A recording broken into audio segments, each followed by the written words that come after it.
week goes by after Fritz leaves the tavern and my luck does not change. I'm still unable to complete a single good deed. I want to ask Parfait if she knows anything about Fritz and his curse, but she's been absent from the tavern for more than a week. When I asked Delora why Parfait was missing, all of which said was that Parfait was busy dealing with the rapid spread of the fairytale curse. Well, today, I am accompanying Waltz to a toy shop to buy materials for his upcoming show. Okay, but now I cannot find him. He was by these shelves earlier.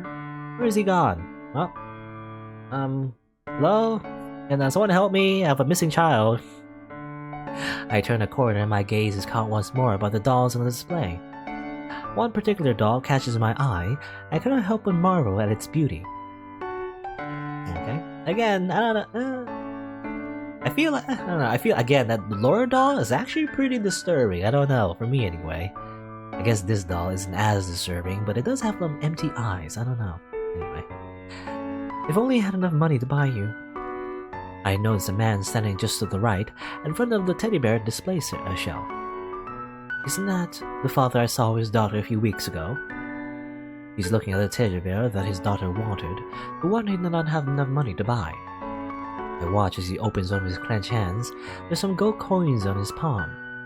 I glimpse at the price tag of the teddy bears earlier, and I'm certain that the man does not have enough money for the one he's eyeing.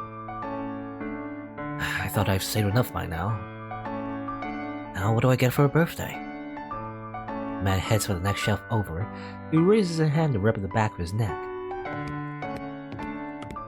Just steal it! Just steal the teddy bear! No. I walk over and pick up the bear the man was just looking at. He's very soft and somehow comforting. No, we buy it instead! Haha, no. I can see why the girl liked this one. I assume it's this teddy bear right here. I don't know. Just take it. I begin to move toward the counter without realizing. I hold the teddy bear to me with one hand and reach for the bag of coins with my other. The king gave me this money all those months ago, but I never used it. If I buy this bear, I'll be completely broke. Miss? Could you wrap this up for me? Of course. Okay, and then we take the bear and then we leave. No, after she has finished wrapping the bear, I turn to search for the father, but it seems he's no longer in the shop. Has he left? Whoops, hey, we spent the money for nothing then. Wow, that's a big toy you got there. Waltz appears with a bright smile on his face. He leans forward to inspect the package I'm holding. I need to find him. Oh, I'm sure he hasn't gone too far yet. Hey, wait! Where is he? Princess, where are you going?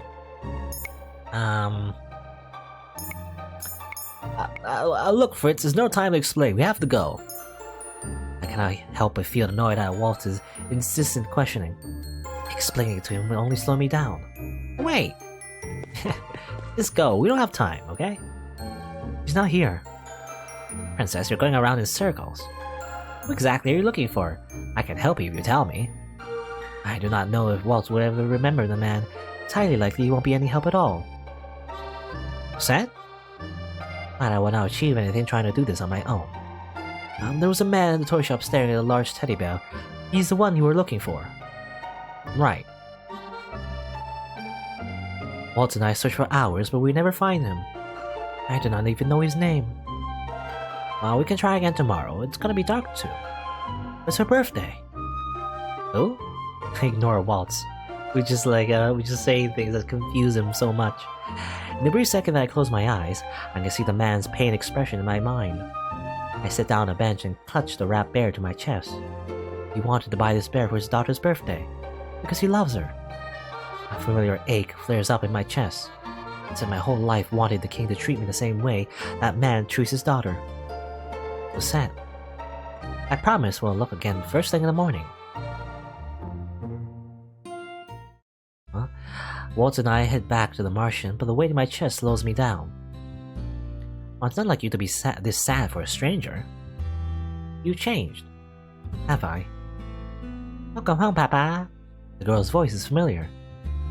I whirl my heels and stare at the little girl in the doorway of one of the homes. I thought we were too late, but we found them.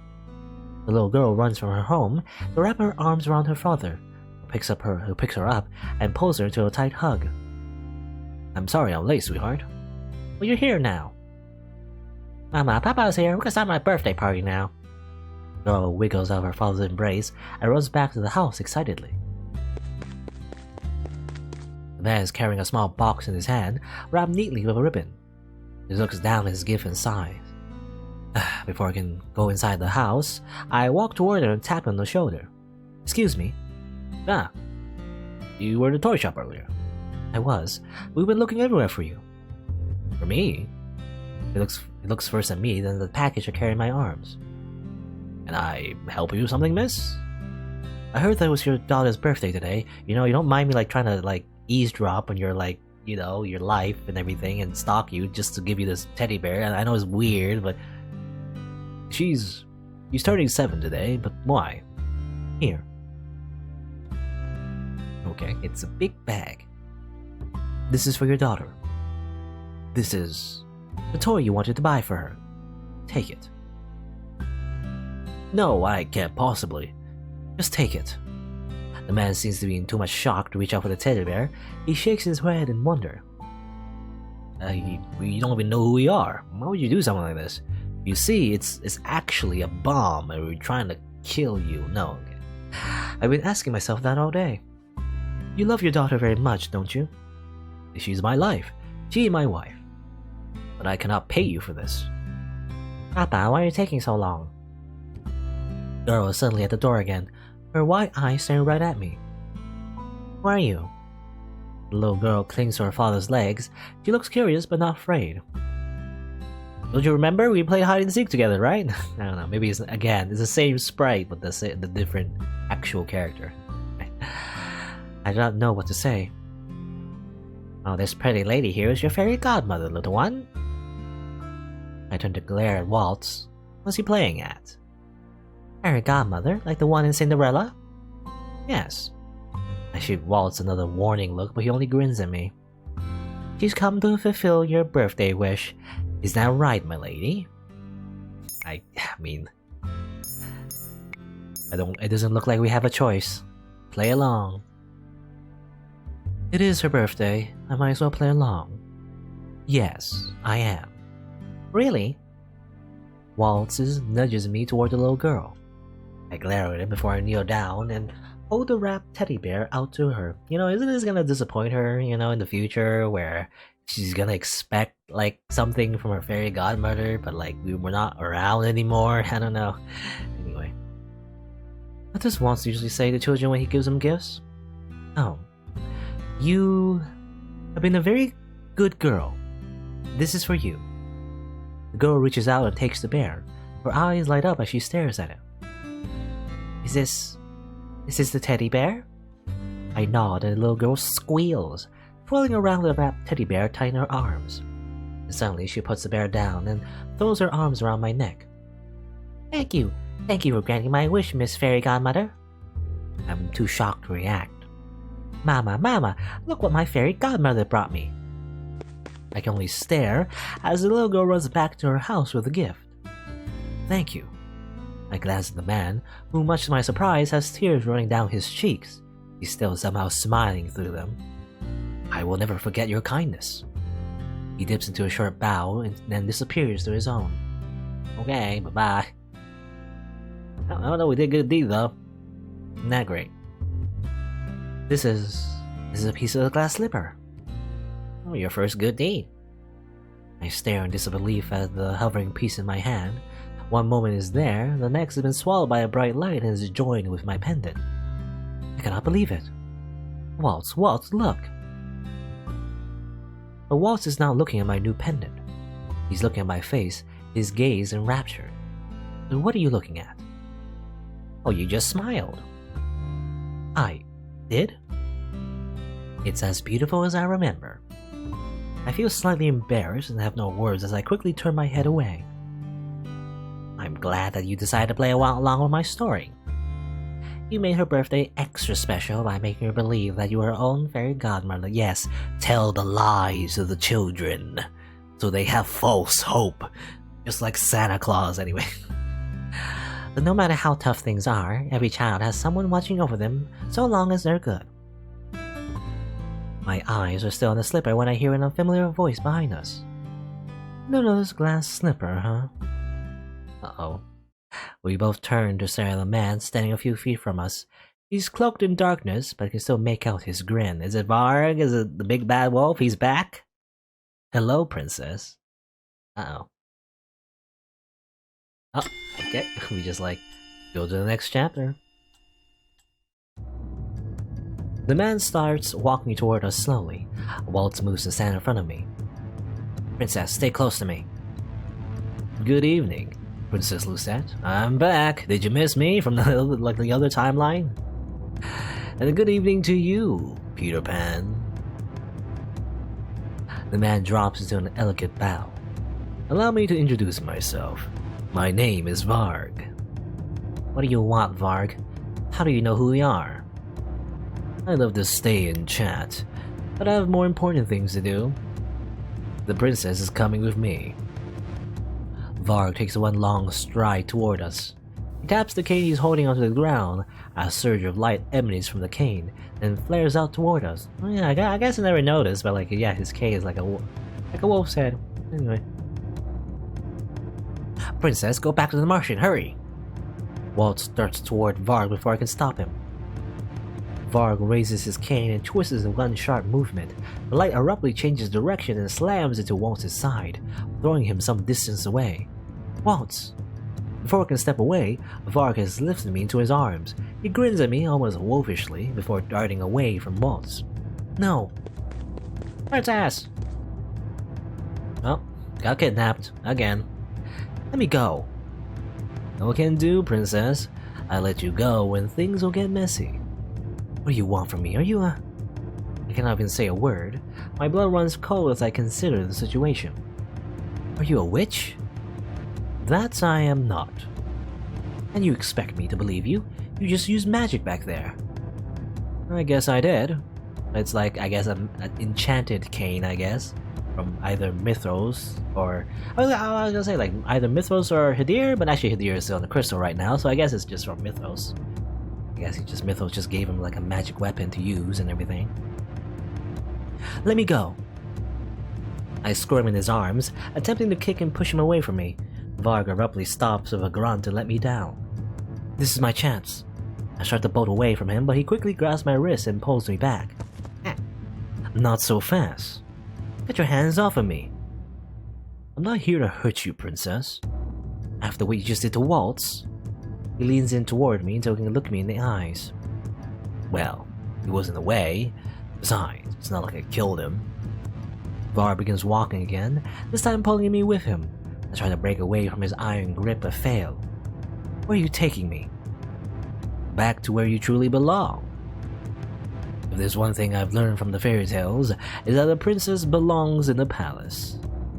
I'm unable to stop the gasp that leaves my lips. He stops and turns to me. You've been away from home for far too long, princess. Don't you want to go back? I do want to go home, but I'm not welcome there anymore. At least not while I'm still cursed. Release her. Okay? Who's this? Varg releases me just in time to block a sword strike that comes out of the darkness of the trees. I assume Karma? Hey, Karma. How annoying. I could say the same thing about you. I back away as the two trade blows. Varg uses his cane to defend himself against the man that just emerged from the trees. That man, he's the one who was with Waltz. The man with the sword that helped me save me from the bandits all those months ago. There's something graceful in the way the man moves as he swings his sword at Varg. He almost looks like he's dancing. The stranger continues swiping the sword, eventually gaining enough leverage to force Varg back. He moves so quickly that it takes all of Varg's reflexes to simply block his slashes. They're so fast. Varg takes a few steps back and keeps a safe distance from the stranger. Impressive. The man gives Varg a lopsided smile as he points his sword at him. Two of them temporarily frozen as they each wait for the other to move first. You're not too bad yourself. Wait, is that... Now that he's stopped and I have a better look at him, I can see that the stranger's features are uncannily similar to Karma's. Karma? Is it really him? Is it really him? Okay, we know already. Princess, are you okay? I turn my head to see Waltz and Delora rushing toward me. How'd you find me? Laura used her magic to track you down. Thankfully, no other witches beat us here. Waltz halts in front of me, while Dolora advances toward the two men. So what do we do? What do we have here? Dolora, right? Can't say that's a pleasure to meet you. I have to compliment you all. You did an impressive job hiding the princess from us. It took a while to finally track her down. Finding your so-called tavern was difficult, you know, but I got lucky. How does he know about the tavern? Oh yeah, because he shares Fritz's memories, so that's why. That's how he knows. Oh no. No sooner are the words out of Varg's mouth than the swordsman is suddenly upon him again, posed to attack. Varg blocks his sword a second too late and is forced to back away, clutching his now bloody arm. Okay, interesting. The last time Karma and Varg were left to duel each other alone, he used his cane to cause an explosion and injure Karma. But I guess now, I guess through the element of surprise, he injured Varg instead, I guess. And hopefully that's enough, to make him back away, I don't know. You talk too much. Sorry, I shouldn't have forgotten my manners in front of royalty. Varg's gaze turns to Laura, a smirk somehow still on his face despite his injury. You have quite an interesting bunch with you, witch. How about joining us instead? We could always use more witches like yourself. Thanks, but no thanks. Too bad. Varg turns to look at me. He holds out a hand and gestures me toward him. Come with me, princess. You know you don't belong here. I clench my hands into fists as I shake my head. Your mother won't be very happy with your decision, princess, especially after all she's done to make sure you'll be a suitable heir. Mother? What are you talking about? Varg ignores me as he raises his cane. Sorry to leave the party so quickly. I'll be back soon enough for you, princess. Next time, whether you like it or not, you'll be coming with me. I'm not done with you. Whoosh! Laura throws her hands out, beginning to gather light in her palms. Varg has already brought his cane down on the ground. Like smoke envelops the area, making my eyes water. Okay. When the smoke clears, Varg is gone. Laura huffs in annoyance as she lowers her arms back down to her sides. To think those witches are using a human to do their dirty work. What was that cane he was carrying? I look up at the stranger, who has sheathed his sword and is walking toward where Waltz, Laura, and I are standing. It's an enchanted item. That cane has been infused with a spell that allows Varg to use magic. Limited magic, but powerful enough to make him dangerous.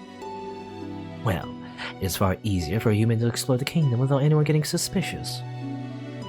The stranger stands close enough for me to get a proper look at his face. I can no longer deny the resemblance I saw earlier. Karma, is that really you?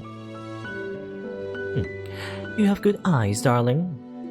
So this is what Karma looks like as a man. Why does he need to disguise himself as a woman? Well, we already know, because his stories, his route, everything.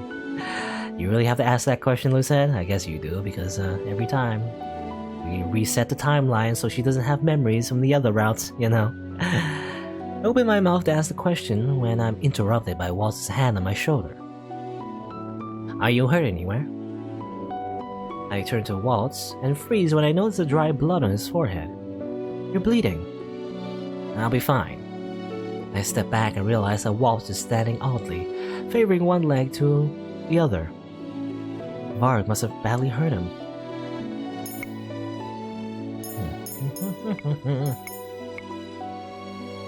Some plot points does get a bit repetitive at times. Yeah, that's what I was saying before.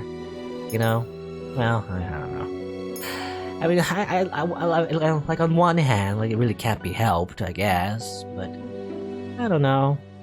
I feel like maybe, I don't know, this is a bit of a stretch, but maybe they could have put some kind of time travel plot, in there as well, so we don't have to repeat our questions every time, like Lucette remembering all the other routes and everything. So maybe that it doesn't repeat herself, but I don't know, whatever. Guess it doesn't matter. We have to go back. I frown as I study Waltz's wound. We have to go back to the Martian now. You need to have your wounds checked. This is nothing. I'm just glad you're not hurt. Stop worrying about me. You're the one who needed medical attention. I cannot keep the edge from my voice when I speak. Waltz's expression falls. I'm sorry, Princess. I didn't mean to... Waltz's expression suddenly twists as he doubles over. His eyes glaze in pain. In pain? No, in pain. Waltz. Laura catches one of Waltz's arms, supporting him as he turns to address both Karma and I. We should return to the Martian. Rumple needs to see to Waltz's injuries. Rumple? Again, plot points, repetitive, anyway. I'll explain everything once we're back. At the very least, we should just we could just skip it over. I guess they already do that, She whenever there's a repetitive part, she only just mentions it once.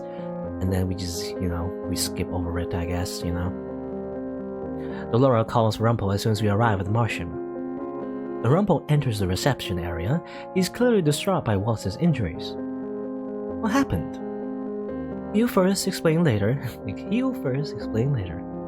I expect Rumple to object, and I'm surprised when he does nothing more than nod. Carefully, Rumple leads Waltz back to his room so he can be treated. Laura looks in the direction Rumple and Waltz have gone with a thoughtful look on her face. We're lucky that we have Rumple here with us. Anise is good with herbs and small wounds, but Rumple has more experience with serious injuries. Experience? What are you talking about? I don't remember his curse. Rumple is not the only one who does not remember who he is. None of the townsfolk remember his name either. What about those with the curse? Can they at least still be able to remember his name? Well, Rumple is an exception to the rule.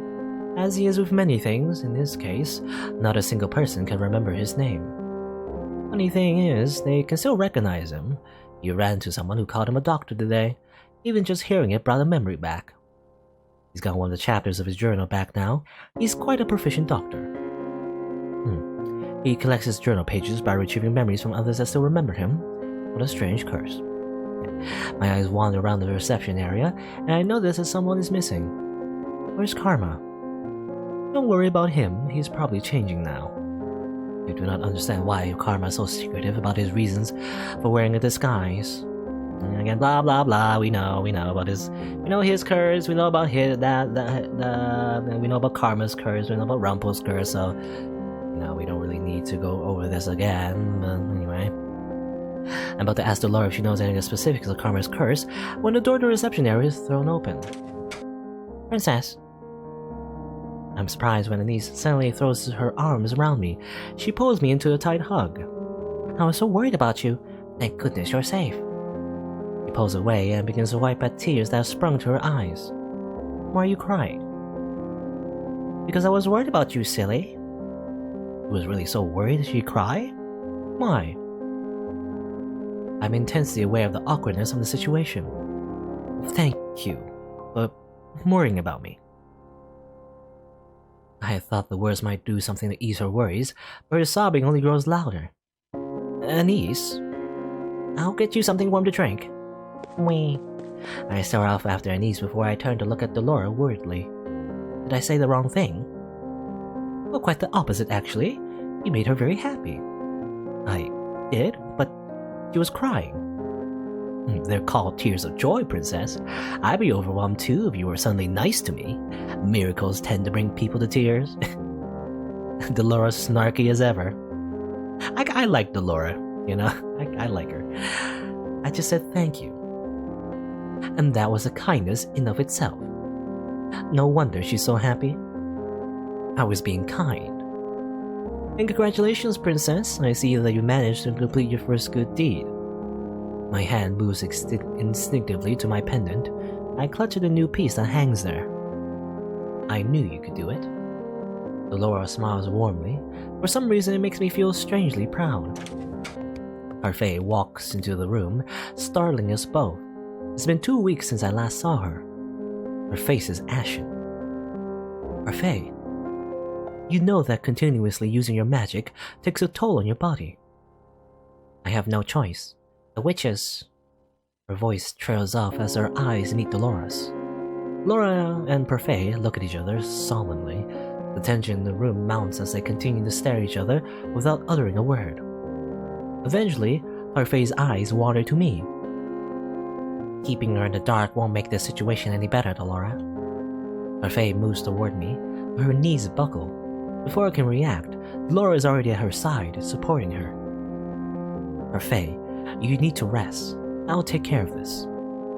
No, you need to hear this from both of us. Alright, time for the talk. For the 5th time in a row. What is going on? We wanted to tell you about this later, but we can no longer afford to wait. Laura helps Parfait to a chair. I attentively take a seat opposite the two of them. We're going to tell you the whole truth of this situation. The whole truth. Laura sighs before she eventually speaks. Do you know why I cursed you, Princess? Some twisted sense of mischief?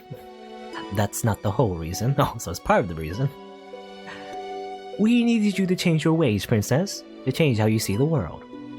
If we didn't do something, you're gonna end up as merciless and cold-hearted as your mother. What are you talking about? My eyes go to Parfait, but she doesn't meet my gaze. Dear, your mother wasn't always so cruel. Parfait's eyes look wet, as if she's about to cry. Why are you speaking as if you knew her? She was my friend. Long before she was the queen, Idea was like a sister to me. But she changed when the witch hunt started. What does the witch hunt have to do with mother? Parfait does not meet my eyes, but Delora is looking right at me. I think I dropped something. There's some water as well.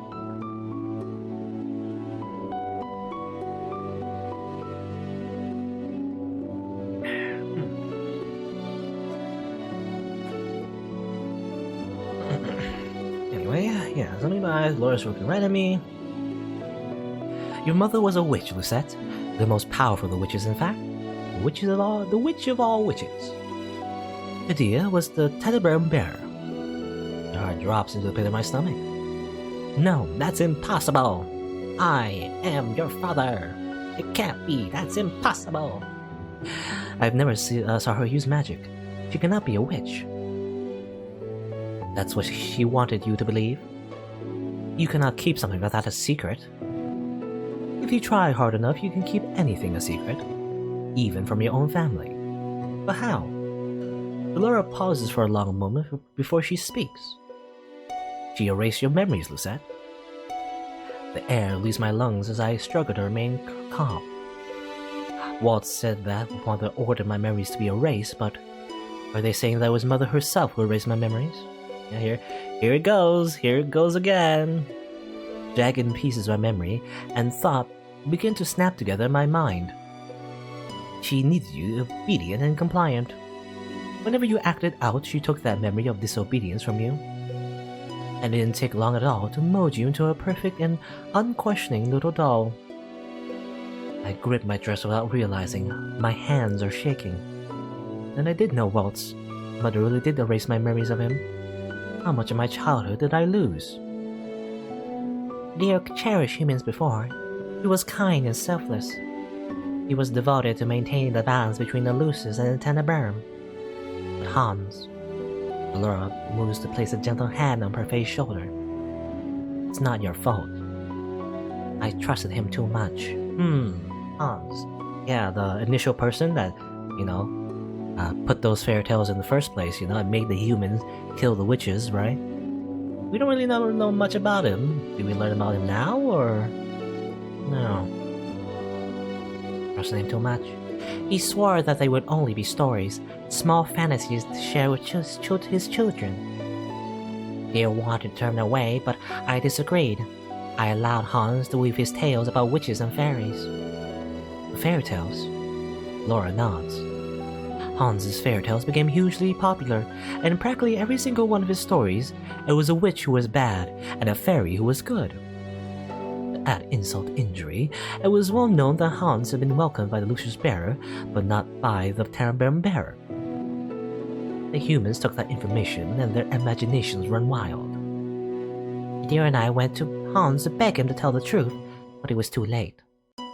No matter what Hans said, everyone believed that he was being threatened by the witches. Oh, okay.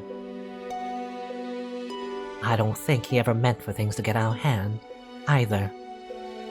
When the king at the time, your grandfather, also voiced his negative opinions on witches, he only added fuel to the fire. It was as if he was giving humans permission to carry on with their witch genocide.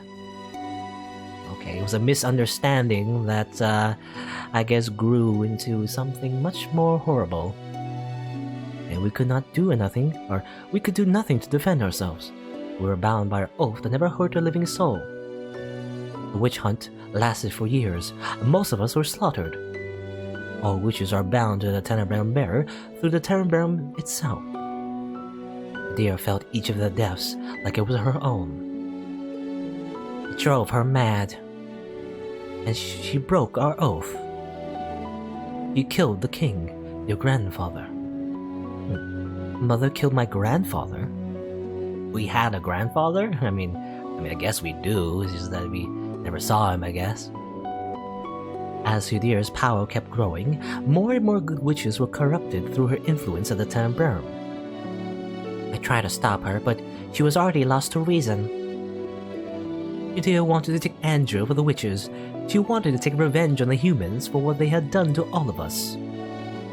And since your father was next in line, Hudir forced Gennaro to marry her so she would have a legitimate claim to the throne. I mean, considering that she's all-powerful, does she really need that? You could just kill the father and just announce that she's the new leader and everything. Allcaster did that, you know? So I don't know. Does it really matter? Right. And she did it. She did it even though she knew he loved another woman. The very woman who sits on the throne today. Yeah, how much do the townsfolk know? I don't know. I mean, I assume that everyone knows that the deer was a witch, and that's why they treat Lucette, you know, so horribly. Do they know about all the other witches and fairies? I don't know. Ophelia? But Laura nods. The king has always loved Ophelia? Deer created the fairy tale curse to punish the humans. She wanted to fuel the Tenebrae with their hatred and anger. Harvey's voice becomes very soft. The balance between the dark and light was lost.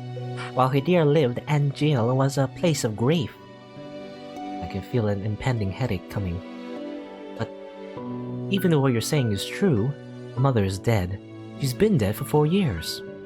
She is, but for some reason, the witches are becoming more active.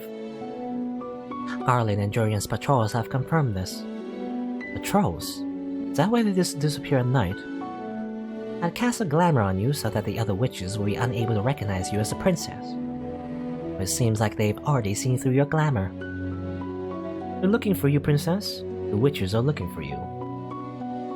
What? Why? The Tenebrae needs a bearer. The witch needs to take on that role and regulate the balance between the Lucis and the Tenebrae.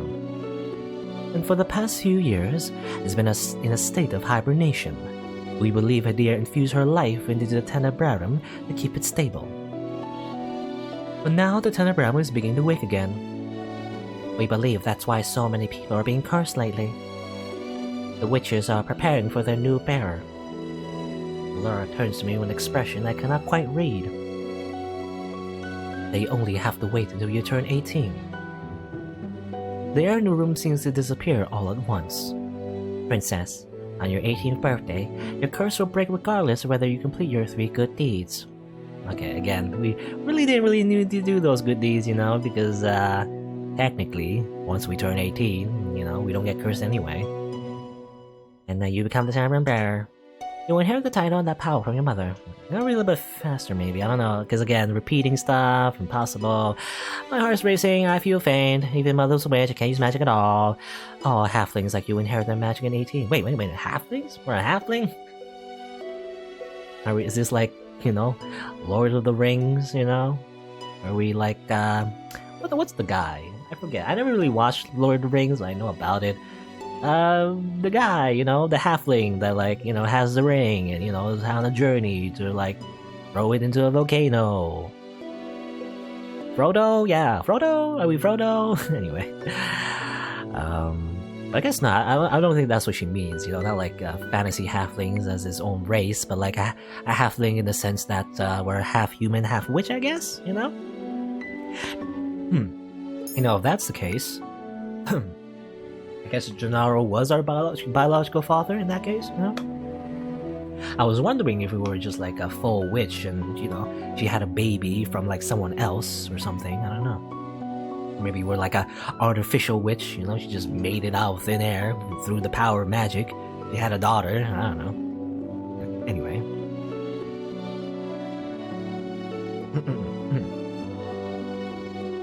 No, I am human. Princess. Laura's expression is grim as she speaks. We've been watching over you for a long time, Lucette. We know what sort of influence your mother had on you. The curse was a test.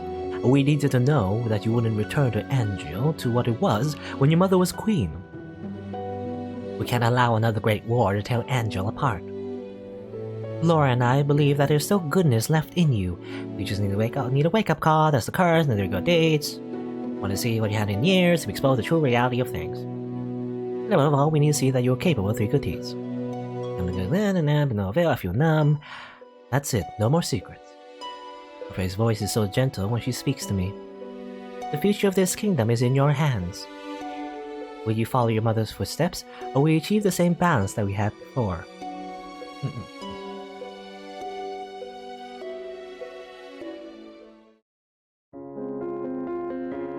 Okay. A little thirsty. A little parched, not parched, but like, what's the word? I forgot the word. I'm hungry, basically. Not like I didn't forget the word hungry. It's just there's another word for being slightly hungry. Is it peckish? Yeah, that's the word. Was that what it means? You know, slightly peckish. It means like I'm slightly hungry. So I don't know. Like I'm losing energy. I need a snack, but I want to finish this. I don't know. Anyway, I must endure. Anyway, no matter how much I try, I'm unable to sleep after my talk with the Laurent Parfait. Mother was a wicked witch, and I'm the next bearer of the Tenebrarum. It all makes sense now. So many people hated me because they thought I would just be like Mother. I feel the weight of that truth crash down on me and it's suffocating. What am I supposed to do now? I turn to my side and bring my knees to my chest. How do I know what the truth is anymore? Suddenly an idea occurs to me. There's one other person who might know the truth. Waltz, yeah, because he has memories that we don't. I wonder how he's doing. I slip out of my room and make my way towards Waltz. Waltz is sound asleep when I push the door to his room open. He looks so small on the bed. I pause to look at the hefty amount of herbs lying on the table. Those herbs. I remember Anise once told me that they help with pain. Rumple and Anise have given Waltz a lot of them. Thoughts about the truth of my mother retreat to the back of my mind as I remember the encounter with Varg. Waltz would never have gotten hurt if it wasn't for me. My eyes begin to sting.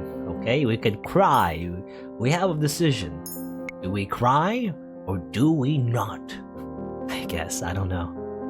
So, again, sometimes the choices are kind of like, I don't know, kind of funny. You know, we couldn't like hold back our tears, that's what our mother always told us, but we did learn that our mothers were not exactly the best mother in the world. So maybe we shouldn't just not follow the advice and just cry, I don't know. Heal him with the power of salty tears. For the first time in years, I let my tears flow freely. I don't even know why I'm crying, I find myself talking aloud. I mean, it would be weird if you're just standing there in his room, I guess. I don't know, we just like barge in his room. By the way, we have a habit of doing that, you know? We barge in Karma's room, we barge in Rumple's room, we barge in, actually we never really barge into like Rod's room, I guess, because he doesn't have a room here in the Martian, but, you know, Lucette tends to do that. He always keeps barging in, without knocking. It's very rude. But then again, I guess Waltz is like in no condition to really answer the door or anything, but anyway. You said that crying doesn't make a person weak, but it certainly makes me feel that way. You're not weak, princess. Okay, there he is. Waltz? When did he wake up? You're the strongest person I know. Waltz's voice is soft and his words are slurred. He's clearly still under the influence of the medications he's been giving, but he still continues to speak, and is slightly slurred. Despite everything you've gone through, you're still standing on your own 2 feet. I cannot lie anymore. I've only been pretending to be a strong person, but I cannot do this anymore, knowing that all this time I've been living a life full of lies. I'm questioning even my mother's affections now. Another dangerously gloomy thought hangs at the brink of my mind. If mother did not care about me, that means no one did. No one did at all. I do. And I care about you, Lucette. Waltz's voice begins to grow weak as his eyes flutter closed. You're tired, Waltz. You should sleep. Lucette. His voice is slurred and slow, but hearing him say my name without the title somehow feels nostalgic. Please don't cry. Yeah, interesting. I wouldn't be surprised if Waltz was like, shirtless. Again, when we barged into his room. Just like in the Karma's route. But I guess not. It would actually make sense, considering that he is injured and everything. Maybe he has injuries on his chest. I don't know. Maybe not, though. I don't know. What exactly happened? I think Varg, used his cane to, use his, magic to, push him against the wall or something. So I guess he only hit his head. Not anywhere else, so maybe not. Anyway. Please don't cry. Little star. Little star. How do you say that in Japanese? Chisai Hoshi? I don't know, anyway. This is not even a Japanese game anyway. I don't know why I'm trying to think of a Japanese word. Waltz closes his eyes, finally surrendering to sleep. I take a deep breath and leave his room, closing the door quietly behind me. Alright, we can remember our more memories coming back to us. Again. Okay. Abra, cadabra. Oh, teach me how to do it too. Oh, magician never reveals his little secret, little star. You always say that. Please. Just this one. Please, Waltz. On your birthday, I'll teach you how to do it on your birthday. Promise? Promise. It makes a lot of promises. I wake slowly, the dream somehow stayed clear in my mind. Dream about Waltz? Is that a memory? I shake my head before I glance at the clock, stopping to stare at the time. How is it already this late? Princess? Waltz? The door opens and Waltz walks inside with a tray of food. He sets it down by my bedside as I stare at him in shock. You're finally awake. You're finally awake. They caught you crossing the borders, eh? No. Waltz, you're supposed to be in bed. I'm only injured, not an invalid, princess. But I'm fine, princess. It's not like you to worry so much. I respond to his smile with an exasperated sigh. You will never heal properly if you do not stay in bed. Here, I wanted to give this to you yesterday. Waltz reaches behind his back and pulls out a neatly wrapped box. It looks like as if he pulls it out in thin air. Another magic trick. He hands me the wrapped box. What is this? You'll need to open it to find out. Oh, it's a doll. That we wanted in the toy shop. This is... You've been wanting this, haven't you? I stared down at the doll he brought for me. It's the same one that he caught my eye at the shop. Well, the reason we went to this toy shop was so that you could buy this for me? Yeah? I'm glad I didn't get damaged last night. My chest tightens with emotion. These dolls are expensive. Waltz would have needed more than just his usual show tips to buy this. Why would you buy this for me? I figured you might want the extra company. Plus, you've always loved dolls, so I thought this one might cheer you up. I stared at the doll as I carried her in my hands, my heart feeling full in my chest. Thank you. I've never gotten an unexpected gift like this before. Waltz clears his throat, and when I look at him, I notice that his expression is somehow sad. Lady Parfait told me that she and Delora told you the whole story yesterday. I have to apologize to you. For what? The reason why they didn't tell you earlier is because I asked that they kept it a secret. Okay, interesting. So it's Waltz that was like, at least in all the other routes, it's him that's been trying to keep it a secret. I looked down at the doll, my mouth suddenly dry. Why? Because I wanted you to enjoy having a normal life, even if it was just for a short time. Knowing the truth limits your freedom. I didn't want you to feel that pressure so soon. You know, interesting motif, or not motif, but like an interesting theme that it's all about, you know, telling telling a comforting lie so that the person doesn't get hurt. You know, remember, like for example, you know, pretending to be a fairy godmother and everything. You know, for that little kid and everything. It was kind of like that. Similar to his curse, you know, the Neverland curse in Peter Pan, never growing up to be an adult, trying to be a kid, you know, forever, so that you can be happy forever, but like, you know, it's kind of like a twisted moral, because you shouldn't be living a life full of lies forever. You do have to grow up eventually, so it's kind of like that, you know. But I can see now that it was selfish for me to deprive you of the truth. I'm sorry. I clutched tighter the doll, unable to look up at Waltz. Why would you be so kind without expecting anything in return? Kindness doesn't always need to be paid back. When you do something for someone, they always expect the favor to be returned. That is what Mother taught me. From what I experienced, no one's ever kind without expecting someone to return. Well, I mean, ironic, because you just did give a gift, you know, the teddy bear and everything. You just did that, Lucette. Well, I don't expect anything from you in return, Princess. But how can I know for certain that you're speaking the truth? Well, you can't. No matter what someone's true intentions are, their actions are always up for a different interpretation. So, it'll be up to you to judge their actions. Only you can decide whether or not to believe in me. I pull my knees to my chest, curling up around the doll.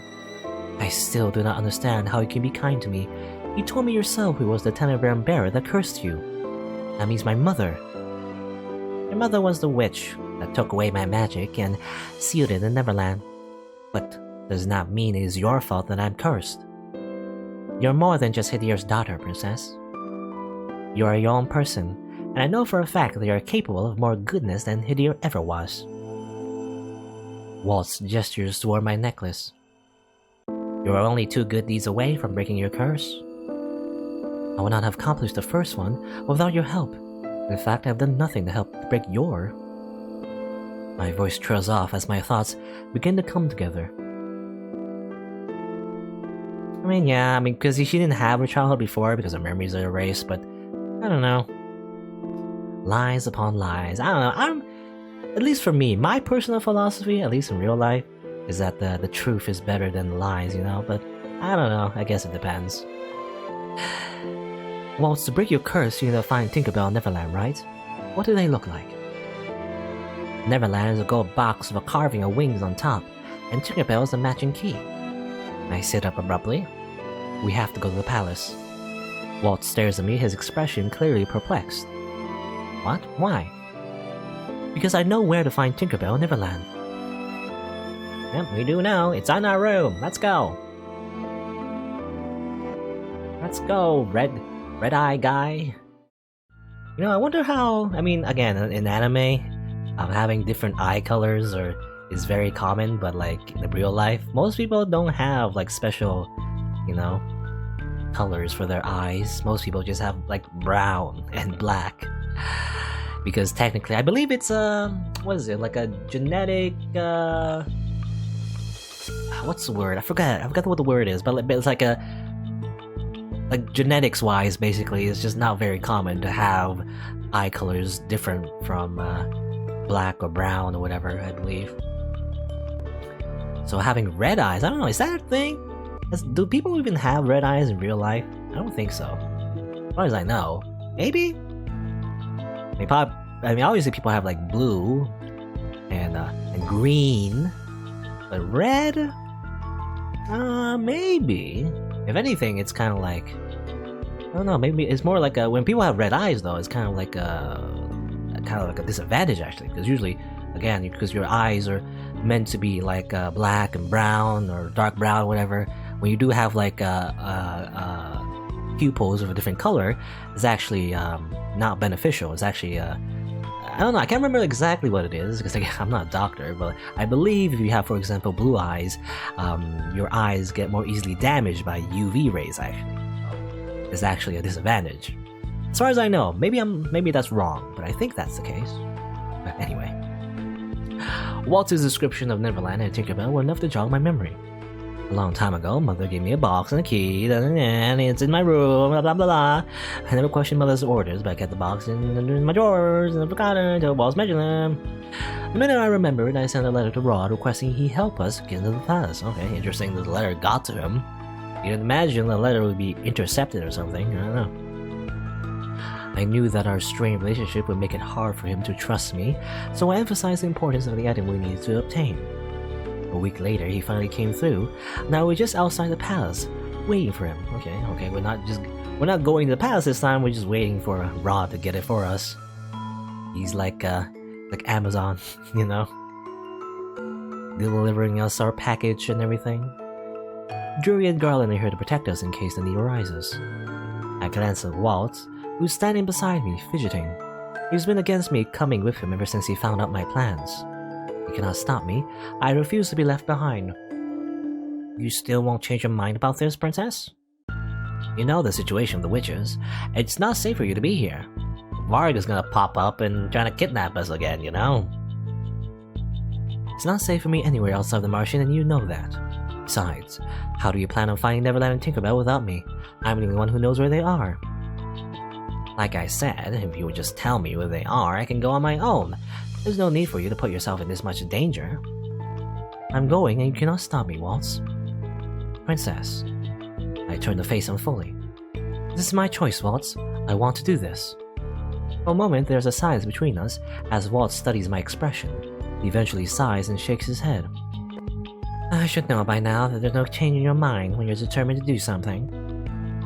Yes. Promise to stay close to me, okay? I nod absently as I feel around in my pocket for a small object, a vial that Parfait gave to me before Waltz and I left the palace. She said that should help us when the need arises. It's a shame that neither Parfait nor Delora could be here due to their urgent meeting with the fairies. Okay, the meeting with the fairies. We never really meet any other fairies except Parfait, you know. I wonder if we do, if ever, really. Julian and Garland finally arrived with Rod. Hey! Ready? I can only nod and reply. Hopefully nothing will go wrong. Oh, do we still go inside though? Okay. I don't know, I thought Rod would get it himself and then just meet us at the gates, but I guess not. Maybe there's more like, more steps to this plan that I didn't realize. We make our way through the secret passage. I heard of the secret passage from the king before, but this is the first time I've ever been here. They say that it was built an escape route that should the need to evacuate the royal family arise. Only command the Army of Calderon and the king know about this place. Rod, how do you even know this place? How did you get a key? I thought only the king and Sir Alcester had copies. It was Lady Parfait who showed me this place and gave me the key. I can't leave the palace unattended on normal circumstances, so she suggested I go through here whenever I need to go to the Martian. And how was she be able to get a copy of the key? You should ask her that yourself. Deja vu, I think we had this conversation before in the Rod's route. Anyway, you haven't even told me what you needed from your room. It's an item that will break Waltz's curse. I see. Why did it take you so long to respond to my letter? The palace has been on high alert since last week. Why? Rod stops and looks at me. The hesitation is clear in his eyes. Did something happen? A week ago, the king received a letter, a warning. A letter? It said that 3 days from now, the king will be judged and convicted. His crown will be given to one more worthy. I stare at Rod with slow understanding. 3 days from now, but that date. Your 18th birthday. I continue to stare at Rod in disbelief. This cannot be a coincidence. But a new king? Do you think someone is specifically targeting my father? We all know that royals are always in danger. But this threat has made the king especially nervous. Are the witches involved in this? The silence that falls within the tunnels is heavy. I think there's a good chance they must be. That's why the Order of Caldera has tightened security. We continue walking in silence. Eventually, Rod points at something ahead of us. Here we are. Dim light of the tunnel illuminates a rusted door that leads into the palace. Rod looks around warily, while Waltz and I quickly duck in the shadows of column. The guards will be doing their rounds on this side soon. We need to hurry. Right.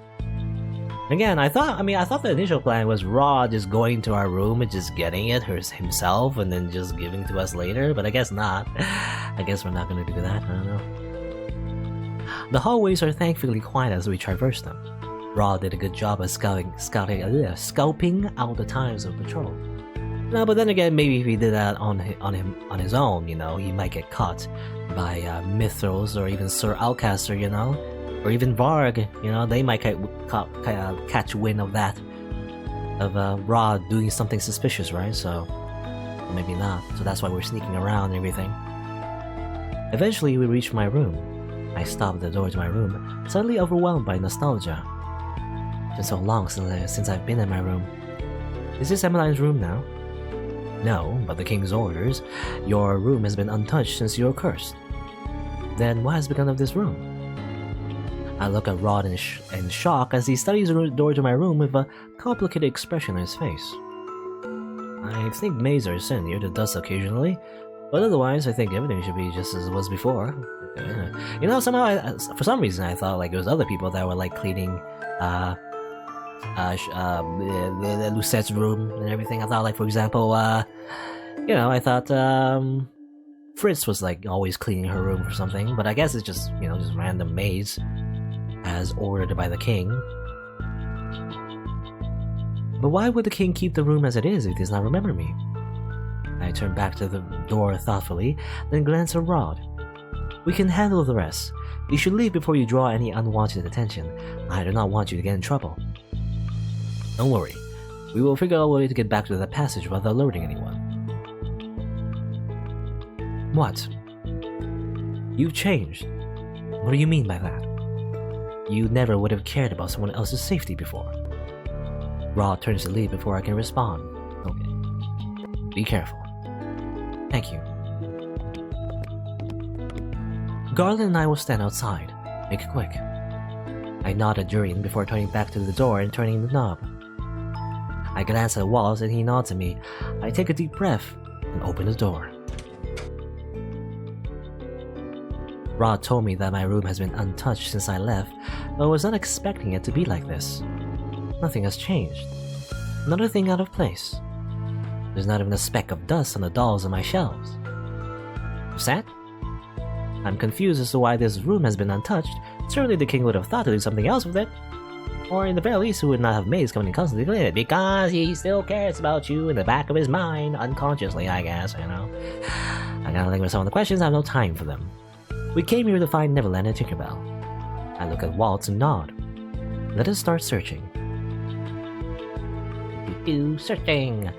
Time passes, but I'm only able to find the key. The box is nowhere to be found, not even the drawer that I remembered putting it in. Okay, interesting. You know, the first time we found the box was quite easy, but I guess this time...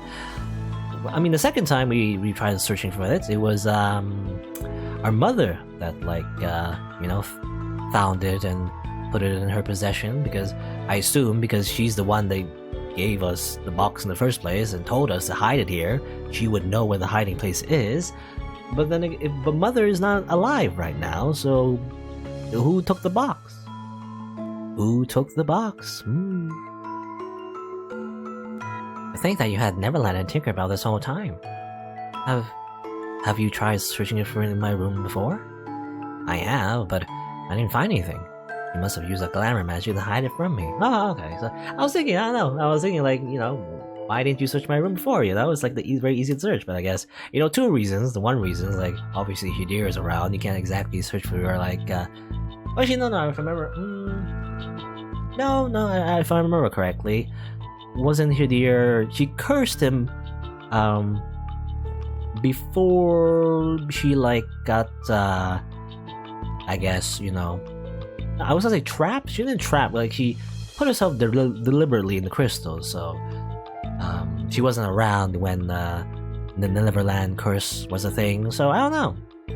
I guess they just said like the palace was just very protected. I guess by mythos, you know, they can't really look around freely. But you still look. I guess you still look for it. But I guess again, glamour magic. Glamour magic. How much glamour magic? I stare at the key with frustration. Here's the key. It's a key. I don't understand. I'm sure it was here. Are you sure you didn't throw it away? No, I would never throw away such a beautiful box. Besides, I keep most of my things. They're all valuable to me, even if they're not outwardly beautiful. I wouldn't have believed you if I hadn't seen this. He leans down to pluck a puppet from one of my drawers. He holds it up with a smile, and I feel my cheeks heat up in embarrassment. Oh. I never remembered to throw that out. Waltz gazes at me thoughtfully. Oh, that's the only reason? Well, I look at the puppet in his hands and find the truth spilling out of me. I was never able to put my finger on why, but I always liked that puppet. Yeah, I assume it's because I remember, I don't know if there was a flashback that showed it, but like, probably Lucette and Waltz probably put on puppet shows of themselves, and that's the puppet she used, maybe. Or maybe Waltz used, I don't know. A smile stretches across Waltz's face. You kept it even though I did such a bad job of sewing. What? You made this? Yeah, this is the first puppet I ever made. Waltz turns the puppet in his hands, looking down at it fondly before his eyes meet mine. You were the one who taught me how to sew in the first place, you know. What? I was the one who taught him how to sew? I stare at the puppet. I probably kept it because you made it. How cruel. Huh? Do you have any idea what you're doing to my poor heart? You seem perfectly fine to me. Waltz shakes his head and sighs. Waltz? So dense. What? The knob begins to turn. Waltz and I exchange glances before we both dart to different hiding places. Uh-oh. I hide myself under the bed, and he runs behind the curtains, which more easily conceals his smaller body. Oh, the King Gennaro? Okay, what is he here? The king? What is he doing here? When the king steps inside, I notice there's something in his hands. Oh, there's the box. Well, why do you have it? Oh yeah, why does he have it? I look at Waltz and he gives me a small nod, affirming that it is indeed Neverland. Who's there? Show yourself now, if you don't want to get hurt. The king unsheathes his sword. Nani? What should we do? Actually, does he have a sword? You know, he doesn't. On his sprite, he doesn't have a sword, but I guess he does. I look at Waltz, who signals me to stay in his place. He mouths something, and I think he might be saying that he means to find a way to get us out. Is Waltz gonna sacrifice himself again? Will he be alright? Should I trust him? Should I? Should I trust him? I don't know. Wouldn't it be tragic if he somehow sacrificed himself, you know? Our dad kills our new boyfriend, I guess? And then, you know, bad end. Okay, maybe not. Maybe, you know, it'll be probably too early for a bad end right away. I don't know.